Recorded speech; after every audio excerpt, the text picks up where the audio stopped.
বাবা হোর্হে মেসিকে অশ্রুসিক্ত চোখে শেষ বিদায় জানালেন লিওনেল মেসি। দীর্ঘদিনের শারীরিক জটিলতায় ভুগে শনিবার ভোরে রোজারিওর একটি হাসপাতালে শেষ নিঃশ্বাস ত্যাগ করেন ৬৮ বছর বয়সী হোর্হে মেসি। রবিবার রোজারিওর এল প্রাডো সমাধিস্থলে সম্পন্ন হয় হোর্হে মেসির শেষকৃত্য। একটা রূপকথার গল্পের শুরু হয়েছিল রোজারিওতে। সেই গল্পের নায়ক আজও ফুটবল মাঠে জাদু দেখান, কিন্তু সেই জাদুকরের জীবনের সবচেয়ে বড় সহযোদ্ধা, সবচেয়ে কাছের মানুষটি আজ আর নেই। যে শহর থেকে শুরু হয়েছিল রূপকথার গল্প, সেই রোজারিওর মাটিতে চিরনিদ্রায় শায়িত হলেন মেসির গল্পের কারিগর বাবা হোর্হে মেসি। ক্যান্সারের সঙ্গে দীর্ঘ লড়াইয়ের পর ৬৮ বছর বয়সে না ফেরার দেশে পাড়ি জমান মেসির বাবা। মৃত্যুর খবর পেয়ে যুক্তরাষ্ট্র থেকে ছুটে জন্মশহর রোজারিওতে ফিরে আসেন মেসি।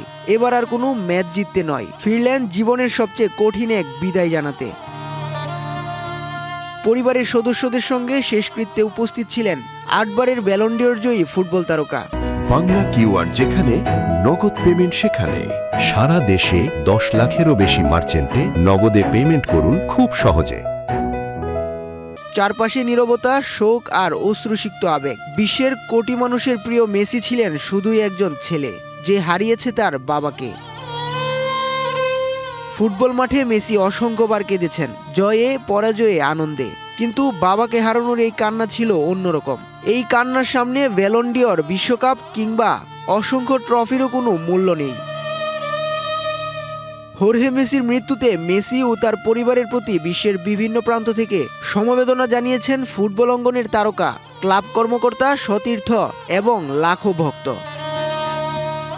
উৎস রশিদ, ডিবিসি নিউজ ডেস্ক।